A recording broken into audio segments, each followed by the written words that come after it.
This theoretical conversation is an e-publication and not encyclopaedic, but framed in ISBN 978-976-96-29400, titled Social Psychology of Culture, in 20 chapters and 385 pages.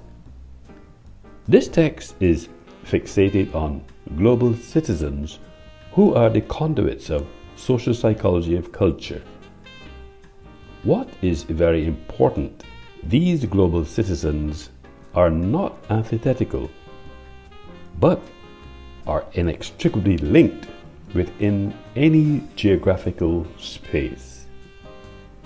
Historically and metaphorically, although the links of culture and psychology from antiquity to the present time, the roots of interests in culture are traced to the social practices of travel, exploration, trade, conquest, and administration that led to experiencing other human beings living by very different practices. The annals of history have unearthed the fact that psychology emerged in the 18th and 19th century, although there is a perception that in the European space it was thought that the same carried various cultural prejudices into its mainstream. Conversely, this took place in the context of basic philosophical tension between nature and nurture as causal streams resulting in cultural differences. What is uniquely interesting, over most of the period, nurture predominated with a sharp reversal during the 19th century when race came to the fore. Yet, it was after the middle of that century that the terminology began to change and culture, the name, not the concept, entered the vocabulary.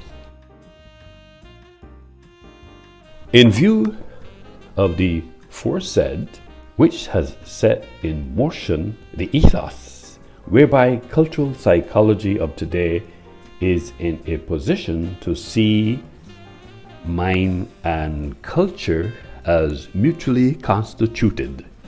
Arguably, social psychology is an accumulative nuance and a scientific study of social behavior.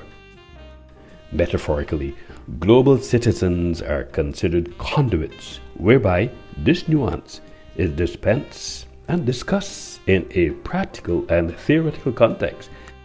It also considers how global citizens perceive other people and social situations, how we respond to others and they to us, and in general, how we are affected by social situations.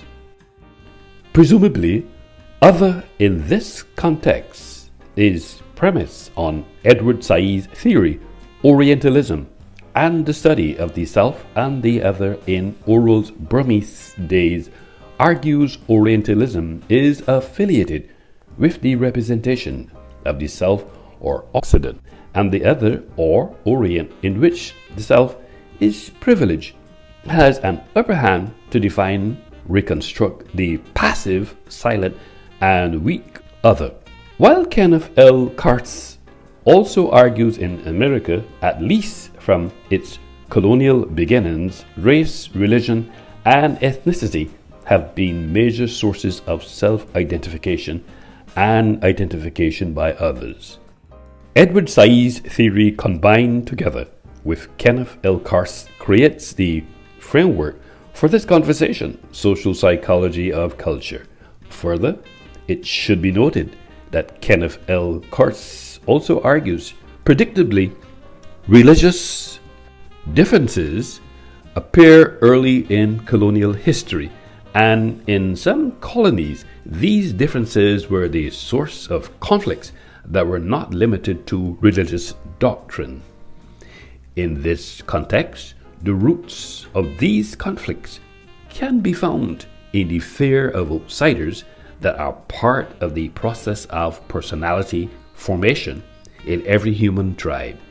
Members of cultural groups often regard themselves as the true people and regard outsiders as inferior. Overall, I would like to bring this intellectual conversation to a close by promoting David Maxfield's view: behavior determines culture and culture determines behavior.